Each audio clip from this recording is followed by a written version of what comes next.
नमस्कार, light camera Ayurveda के पहले एपिसोड में मैं राम कुमार आपका स्वागत करता हूं। आज इस कार्यक्रम में हमारे साथ एक बेहद खास मेहमान हैं जिनसे हम आयुर्वेद के कुछ अनछुए पहलुओं पर बातचीत करेंगे। लेकिन पहले अपने आज के अतिथि से हम आपको मिलवाते हैं जो पेशे से तो ब्यूरोक्रेट हैं लेकिन उनके अंदर ज्ञान का सागर है।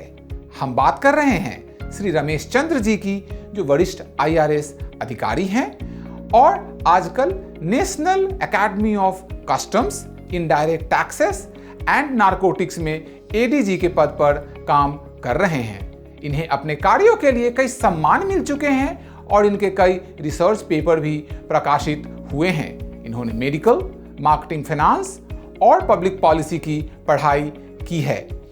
रमेश चंद्र जी, लाइट कैमरा और आयुर्वेद के पहले एपिसोड में आपका स्वागत है। नमस्कार। आज हम आयुर्वेद को लेकर आपसे बात करेंगे। मेरा पहला सवाल है, आपका आयुर्वेद को लेकर क्या दृष्टिकोण है और हमारे जीवन में आयुर्वेद की क्या उपयोगिता है? देखिए, आयुर्वेद को मैं सबसे प्रथम श्रेणी में स्थान दूंगा जहां तक कि ट्रीटमेंट का, क्योर का, प्रिवेंशन का सवाल है। आयुर्वेद हमारे लिए उतना ही नेचुरल है जितना के लिए हमारे लिए खाना। जब हम इस संसार में आते हैं, जब हम पैदा होते हैं, तब सबसे पहली चीज़ जो हमें दी जाती है हमारी इंडियन पद्धति के अनुसार, वो होती है घुट्टी। और घुट्टी क्या है? घुट्टी वर्षों से चली आ रही है, जिसको कि हमारे सबसे करीबी माता या रिश्तेदार हमें एडमिनिस्टर करता है। आयुर्वेदा हमारे लिए लाइफ में बहुत ही इम्पोर्टेंट, बहुत ही महत्वपूर्ण स्थान रखता है, क्योंकि ऐसा कहा जाता है जैसा खाओगे अन्न वैसा बनेगा मन। आयुर्वेदा के अनुसार जो हमारा आचार होता है, जो हमारा व्यवहार होता है, जो हमारा रहन सहन होता है, वो हमारे लिए बहुत ही मायने रखता है और उसी के हिसाब से हमारे शरीर का संतुलन, शरीर का हमारा पोषक तत्वों का अब्जॉर्प्शन और हमारी हेल्थ का स्टेटस, वो सब उसी के ऊपर निर्भर करता है। तो आयुर्वेदा के अनुसार, आयुर्वेदा का मतलब सिर्फ जड़ी बूटियों से संबंध नहीं है। आयुर्वेदा अपने आप में एक संपूर्ण औषधि तंत्र है। आयुर्वेदा हमारे चारों तरफ के पेड़ पौधों से लेके और हमारे खान पान तक की चीज़ों के जरिए हम किस तरीके से ठीक रहें, किस तरीके से हमें डिजीज़ मुक्त या हमें कोई भी समस्या ना आए, शारीरिक या मानसिक समस्या ना आए, और उनका हम सरलता से, सुगमता से चारों तरफ लोकल हम उसका सॉल्यूशन ढूंढ सके, उसी का नाम आयुर्वेदा है। आयुर्वेदा एक बहुत ही प्राचीन पद्धति है। इसका जिक्र हमारे अर्थशास्त्रों में भी आता है। जो भी हमारे नामी ग्रामी और पुराने आयुर्वेदा शास्त्री, आयुर्वेदाचार्य हुए हैं, जैसे चरक, जिन्होंने की चरक संहिता इस हमारे संस्कृति और सभ्यता को दी, संसार को दी, और सुश्रुता, इन सब के अंदर किस तरीके से हम लोग अपने जन्म से लेके ओल्ड एज तक, बुढ़ापे तक, हम अपनी अलग अलग अवस्थाओं को, अलग अलग स्टेट्स को स्वस्थ रहकर लाइफ का हम लोग आनंद ले सकते हैं, लुत्फ उठा सकते हैं। बहुत बढ़िया कहा आपने। जीवन का लुत्फ उठाते रहना चाहिए, नहीं तो उसका कोई मजा नहीं है। और आपने जो बताया कि एक कहते हैं कि जन्म से लेकर बुढ़ापे तक आयुर्वेद आपके साथ रहता है और ये बहुत सालों से चल रहा है। इसी कड़ी में मेरा दूसरा सवाल आपसे ये है कि आयुर्वेद जो है वो काफ़ी दुनिया की सबसे प्राचीनतम मेडिकल साइंस है, मेडिकल सिस्टम है, लेकिन वो आज आधुनिक समय में कैसे पिछड़ गई? देखिए, आधुनिक समय एक टेक्नोलॉजी का युग है और टेक्नोलॉजी के युग में रिसर्च एंड डेवलपमेंट बहुत मायने रखती है। ये हमारा सस्ता और टिकाऊ और बहुत ही पुराने समय से एक ऐसा हमारे पद्धति थी जिसको कि हमें ऐसा लगा ही नहीं कि अलग टाइप की पद्धति है, जो कि हमारे लाइफ के जीने के साथ में उसका एक इंटीग्रल पार्ट थी। जो विदेशी सिस्टम है, जो ब्रिटिश फार्माकोपिया बेस्ड सिस्टम है, जो US फार्माकोपिया बेस्ड सिस्टम है, जिसको कि हम अंग्रेजी दवा का सिस्टम बोलते हैं, वो सिस्टम के साथ में ये हमारा जो नेचुरल सिस्टम था वो इसलिए पिछड़ गया, इसलिए प्रोमिनेंस नहीं ला पाया, क्योंकि उसके अंदर सारी की सारी रिसर्च थी वो वेस्टर्न कंट्री ड्रिवन थी। वो पश्चिमी देशों के जितने भी साइंटिस्ट थे, जितने भी रिसर्च के सेंटर्स थे, उन लोगों ने पेपर पब्लिश किए, उनकी एडवर्टीजमेंट किया, उसको कमर्शियली एक्सप्लॉइट किया। लेकिन हमारा जो आयुर्वेदा का सिस्टम था वो उसकी ऐसी पद्धति थी, वो बड़ा ही सस्ता था, जिसके लिए कि हमें कुछ ज़्यादा हम लोगों ने उसका पब्लिसिटी इतना नहीं हुआ, उसके ऊपर उस तरीके से रिसर्च नहीं हुआ, उसके ऊपर इतना इन्वेस्टमेंट नहीं लगा, क्योंकि उसके लिए इतना इन्वेस्टमेंट चाहिए ही नहीं। तो इसका एक कमर्शियलाइजेशन का जो एंगल है, जो इसको जनमानस तक पहुंचाने का एक एंगल है, वो उसके अंदर ये कॉमर्स से मार खा गया। उसके अंदर इसको जो मार्केट थी, जिसको कि एक कमर्शियलाइजेशन किया, तो वो एक मेडिसिन का कमोडिटाइजेशन था, जिसके कि अंदर आयुर्वेदा फिट नहीं बैठा था। आयुर्वेदा की दवाई फॉर एग्जांपल हमें एक पुड़िया में मिलती थी, उसके बाद में लेकिन जो हमें अंग्रेज़ी दवाई होती है वो उसकी ब्लिस्टर पैकेजिंग, उसकी अलग अलग तरह की अट्रैक्टिव पैकेजिंग में आती है। तो वहाँ पे हम लोगों को लगा कि ये क्या है, ये तो एक सिर्फ नीम का चूर्ण है, ये तो एक हमारे को गार्लिक का पेस्ट है। तो उस तरीके से, जिस तरीके से जो कॉन्फिडेंस था, जो चमक धमक के साथ में ब्रिटिश की पद्धति ने हमारे दिलो दिमाग में, जिस तरीके से ब्रिटिश के स्टाइल को हमने अपने खान पान में, आप देखेंगे कि हमारा कांटा छुरी का जो खाने का है उसको हम लोग ज़्यादा तवज्जो देते हैं। हम टेबल पे बैठ के खाना पसंद करते हैं, क्योंकि वो सब हम लोगों को एक आधुनिकता, मॉडर्न युग का एक वो सिंबल है। और हम लोगों को ये जो सस्ती 2 टैबलेट जिससे हमारा बुखार ठीक हो जाता था, जिस बनफशा के साथ में, जिस त्रिफला के साथ में, आंवला की डेरिवेटिव्स या च्यवनप्राश के साथ में हम लोग कितनी सारी बीमारियों का सरलता से, बिना कुछ कॉस्ट, बिना कुछ लागत के हम लोग वो कर लेते थे, उपचार कर लेते थे। वो सब हम लोगों को, हमें लगा कि जब तक हम लोग ये वेस्टर्न का सिस्टम है उसके अंदर हमारा ट्रस्ट, उसने हमारा जीता, तो वहाँ पे एक ट्रस्ट का डेफिसिट आया, क्योंकि स्टैंडर्डाइजेशन नहीं था, प्रोडक्ट्स उस पैकेजिंग, उस रूप में अवेलेबल नहीं थी, और अलग अलग जगहों पे उसको अलग अलग उसकी पद्धतियाँ थी।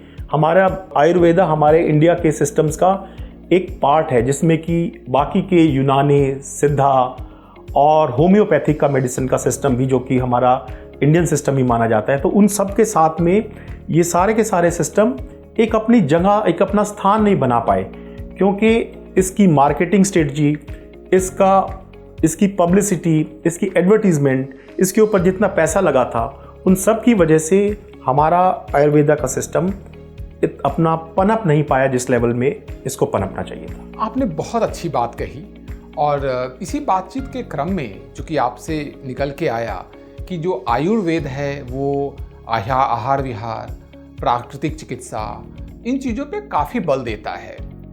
तो आपके हिसाब से आयुर्वेद प्रकृति के कितना करीब है? बिकॉज हमारा शरीर प्रकृति का ही पार्ट है, तो इस पर कुछ प्रकाश डालेंगे? देखिए, आपने मेरी इंट्रोडक्शन में बोला मैंने एनवायरमेंटल साइंसेस पढ़ी हुई है, मैंने बॉटनी, ज़ूलॉजी में मेरा बहुत रुझान रहा है बचपन से, जो आपका पहला प्रश्न था। और मैं जब देखता था तब मुझे एक बायोलॉजी की क्लास में एक साइकिल पढ़ाया गया था कि हम लोग, एक एनिमल एक प्लांट को खाता है, फिर उस एनिमल का एक इकोलॉजिकल साइकिल होता है, उसके ऊपर फूड चेन बनी हुई है। तो ये हमारा जो आयुर्वेदिक की पद्धति का सिस्टम है, ये फूड चेन के साथ में डायरेक्टली कनेक्टेड है। जो एक लोअर लेवल का स्पीसीज होता है वो प्रकृति की वनस्पतियों के ऊपर निर्भर रहता है अपने खान पान के लिए, पौष्टिक आहार के लिए और अपनी ग्रोथ के लिए। उसके बाकी के सारे सिस्टम जो शरीर के हार्मोनल सिस्टम होते हैं, सर्कुलेटरी सिस्टम होता है, ग्रोथ के सिस्टम होते हैं, हार्मोन्स होते हैं, वो सारे के सारे अपनी सस्टेनेंस इन वनस्पतियों से डिराइव करते हैं। उसके बाद वो फूड चेन जो कॉम्प्लिकेट होती जाती है, उसको ऊपर के लेवल का स्पीसीज उसको कंज्यूम करता चला जाता है। तो ये आयुर्वेदा हमारे, it is an arms length away, इसको हम आसानी से एक्सेस कर सकते हैं। इसके लिए हमें कॉमर्शियल होने की ज़रूरत नहीं है, ये एक कंप्लीट सिस्टम है, ये एक होलिस्टिक सिस्टम है, और इसके लिए जो चीज़ें चाहिए वो हमारे चारों तरफ हमारी प्रकृति के अंदर विराजमान हैं।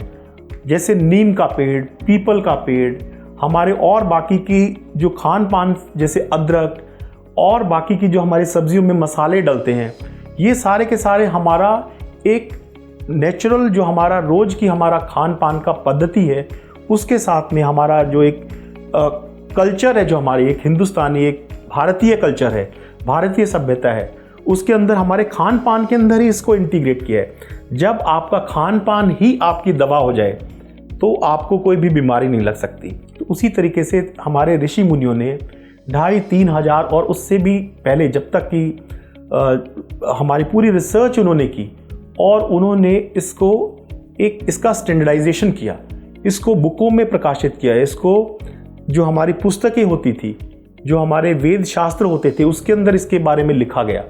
तो मुझे बड़ी खुशी हो रही है ये बताते हुए आपके साथ में, आपके रूबरू होते हुए, कि निरोग स्ट्रीट ने एक बहुत बड़ा ये कार्य किया है, जिसकी कि एक प्लेटफॉर्म प्रोवाइड किया है सारे के सारे 1 लाख प्लस डॉक्टर्स को, सारे एक प्लेटफॉर्म पे लाके, जिससे कि वो हमारे जो करोड़ों अरबों हजारों वर्षों तक ह्यूमन सिविलाइजेशन का जो हमारी रिसर्च है उसको फॉर्मेलाइज सिस्टम में लेके आए, उसको आपस में एक्सचेंज कर सके। क्योंकि एक जो डॉक्टर किसी एक रीजन में होता है आयुर्वेदा का, उसके पास में इतनी वेल्थ ऑफ इंफॉर्मेशन होती है, लेकिन वो वेल्थ ऑफ इंफॉर्मेशन दूसरे डॉक्टरों को पास में पास ऑन नहीं होती। तो इस प्लेटफॉर्म के जरिए वो सारे के सारे डॉक्टर किसी एक डिजीज़ के ऊपर आपस में विचारों का आदान प्रदान कर सकते हैं कि उन्होंने किस तरीके से उस बीमारी का इलाज आयुर्वेदा के माध्यम से, जड़ी बूटियों के माध्यम से किया। तो मैं आपको बधाई दूंगा, आप बधाई के पात्र हैं निरोग स्ट्रीट, जिसने कि ये प्लेटफॉर्म तैयार किया, जिसकी की चर्चा प्रधानमंत्री, माननीय प्रधानमंत्री जी ने भी अपने मन की बात में की। मुझे बहुत खुशी हो रही है और इसकी पोटेंशियल अनंत है जो आपने बताया, क्योंकि ये लोकल सोल्यूशन है। हमारे प्रधानमंत्री जी बोलते हैं वोकल फॉर लोकल, तो ये वोकल फॉर लोकल है, क्योंकि जो भी हमारी वनस्पति है जिसको कि हम प्रणाम करते हैं, जब हम कोई नया कार्य करते हैं, हमारे मंत्रों में भी लिखा गया, तो हम वनस्पति को बहुत प्रणाम करते हैं, क्योंकि वनस्पति हमारे को खान पान देती है, वो हमारे को डिजीज से मुक्त कराती है, रोग मुक्त कराती है। तो जितने भी अलग अलग क्षेत्रों में जाएंगे आपको अलग अलग तरह के पौधे, वनस्पतियां मिलेंगी, जिनके जरिए आप दवाएं, कैप्सूल्स और उनके एक्सट्रैक्ट, घोल और जो भी प्रेपरेशंस होते हैं वो इंडियन फार्माकोपिया के अनुसार आप तैयार करके अगर आप जनमानस तक पहुंचा सके तो इसका कॉस्ट इफेक्टिव है, आसानी से मिल जाता है, कोई ट्रांसपोर्टेशन कॉस्ट नहीं, कोई उसके लिए आपको इंपोर्ट नहीं कंपोनेंट करना पड़ता, इनपुट्स इंपोर्ट नहीं करने पड़ते, कोई फॉरेन एक्सचेंज नहीं लगती। तो इसका मतलब ये है कि आप जो कह रहे हैं, और आप एक्चुअली जिस चीज़ को टच कर रहे थे, मैं उस पर जल्दी ही आऊँगा, तो एक्चुअली अगर हम एक तरह से देखें तो आयुर्वेद जो है पर्यावरण संतुलन में बहुत बड़ी भूमिका निभाता है। तो और जिस चीज़ को आप टच कर रहे थे उसको हम दोबारा उसी पर आते हैं और आपसे वो सवाल पूछते हैं कि आयुर्वेद का भारतीय अर्थव्यवस्था में क्या योगदान है? देखिए, हम जिस क्षेत्र से मैं आता हूँ, हम लोग कस्टम्स, जीएसटी, नारकोटिक्स, इन विषयों के साथ में डील करते हैं। तो हम लोग फॉरेन एक्सचेंज, बहुत सारी प्रोडक्ट्स जो इंडिया में बनती हैं उसमें काफ़ी सारे इनपुट्स हम लोग पूरी तरह इंडिजिनाइजेशन नहीं कर पाते और उसके लिए बहुत सारी फॉरेन एक्सचेंज बाहर जाती है। हालांकि अभी पिछले 9-10 साल से हमारे करंट सरकार ने जो भी इंडिजिनसली प्रोक्योर्ड चीज़ें होती हैं, स्मॉल मीडियम एंटरप्राइजेज सेक्टर, उसको बढ़ावा देने के लिए लोकली प्रोक्योर्ड, लोकली मैन्युफैक्चर्ड जो भी प्रोडक्ट्स होती है उनको उसके ऊपर बल दिया है, उसके ऊपर फोकस किया है। और आयुर्वेदा का भी स्थान एक ट्रीटमेंट के सिस्टम में बड़ा उच्च स्थान इसीलिए है क्योंकि इसके लिए हमें, इसको बोलते हैं हींग लगे ना फटकड़ी रंग चोखा, ऐसे करके कहावत है। तो उसका मतलब यही हुआ कि इसके लिए हमें कोई पैसा से खरीदने के लिए foreign exchange, valuable foreign exchange को बाहर भेज के हमें कोई इनपुट नहीं मंगाने हैं। सारे के सारे हमारे इस पृथ्वी के ऊपर अलग अलग क्षेत्रों में हमारे वो जड़ी बूटियां लगी हुई हैं, वो पेड़ पौधे लगे हुए हैं, जिनसे कि आप अपनी आयुर्वेदिक दवाई बनाएंगे। उसके लिए हमारे एम्प्लॉयमेंट, लोकल एम्प्लॉयमेंट का जनरेशन होगा। उसके लिए हमारे अलग अलग ट्राइबल एरिया में, अलग अलग दूर दराज के एरिया में एम्प्लॉयमेंट की अपॉर्चुनिटीज़ बनेगी, वो पोटेंशियल निर्मित होगी। काफ़ी सारे लोगों को आप एम्प्लॉयमेंट प्रोवाइड कर पाएंगे और ये एक हमारा कंप्लीटली लोकल एंटरप्रेन्योरशिप के लिए हमारा एक उसके लिए एक व्यवस्था को हमारे तैयार करेगा। बहुत बढ़िया कहा। और इनफैक्ट आपको ये जानकर खुशी होगी कि अभी जो एक डेटा भी निकला था रिसेंटली और वो बता रहा है कि भारत में जो आयुर्वेद का जो पूरा का पूरा कैटेगरी है वो $18 बिलियन का हो गया है। तो आयुर्वेद जो है वो दुनिया की सबसे प्राचीनतम मेडिकल सिस्टम्स में से एक है। तो आयुर्वेद के व्यापक विकास के लिए आप क्या सुझाव देंगे और इसमें जो आयुर्वेद के डॉक्टर्स हैं वो क्या भूमिका निभा सकते हैं? देखिए, सबसे पहले तो भारत सरकार की आयुष मंत्रालय, जिसको कि इस सरकार ने एक बहुत बड़ी बजटरी एलोकेशन किया है, उसके माध्यम से और आप जैसे जो नए एंटरप्रेन्योर है वो लोग मिलकर हम लोग अपने गांव, अपने गली, अपने हर एक छोटे राज्य, हर एक राज्य के एक एक कोने तक इसको बड़े प्रभावी तरीके से आयुर्वेदिक डॉक्टर की मदद से हम लोग इसको छोटे छोटे हम लोग ट्रीटमेंट सेंटर चला सकते हैं, जिसमें कि आप जैसे निरोग स्ट्रीट ने एक ये प्लेटफॉर्म तैयार किया है जो स्टैंडर्डाइजेशन और उसकी गुणवत्ता, उसकी क्वालिटी, उसकी प्रोक्योरमेंट, इन सब के ऊपर अगर हम नज़र रख के और अच्छी उन डॉक्टरों को नेटवर्क, जिसमें कि हम लोग उनको हर पॉपुलेशन के हिसाब से हम उसके ट्रीटमेंट के लिए क्या क्या हम लोग दवाइयाँ मुहैया करा सकते हैं, उस तरह के हम छोटे छोटे क्लिनिक्स, छोटे छोटे प्राइमरी सेंटर्स जो कि आयुर्वेदा के प्राइमरी सेंटर हो, जैसे प्राइमरी हेल्थ केयर सेंटर्स होते हैं, उसी तरीके से हम लोग आयुष मंत्रालय की स्कीम्स के तहत में और बाकी के छोटे छोटे जो एंटरप्रेन्योर्स होते हैं, जो डॉक्टर्स होते हैं, उनके एक कंजोर्शियम जैसे आपका ये वेंचर है, उसके माध्यम से हम लोग इसको हर जगह तक पहुंचा सके, तो ये एक हमारा लोकल सॉल्यूशन होगा। उसके लिए उनको शहरों तक आने की ज़रूरत नहीं पड़ेगी। उसके लिए उनकी इकोनॉमी, जो उनके घरेलू, जो उनके एक्सपेंडिचर होता है, जो मेडिसिन के ऊपर होता है, ट्रीटमेंट के ऊपर, वो बड़ा कम हो जाएगा।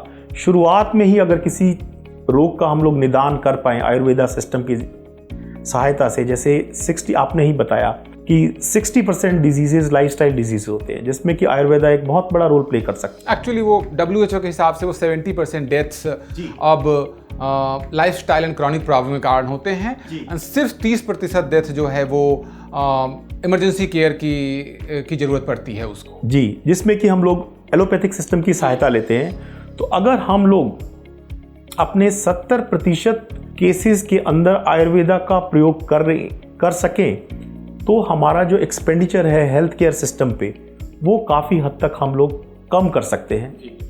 दूसरा, ये एम्प्लॉयमेंट जनरेशन करेगा।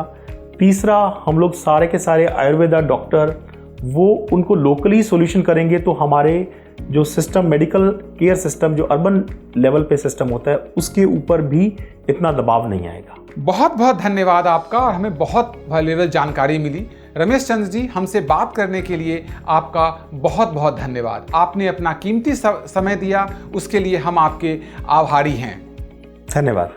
लाइट कैमरा आयुर्वेद जारी है। जल्दी ही हम एक नए एपिसोड और नए गेस्ट के साथ फिर हाजिर होते हैं। तब तक के लिए अपने स्वास्थ्य का खूब ख्याल रखें और आयुर्वेद को अपनाएं।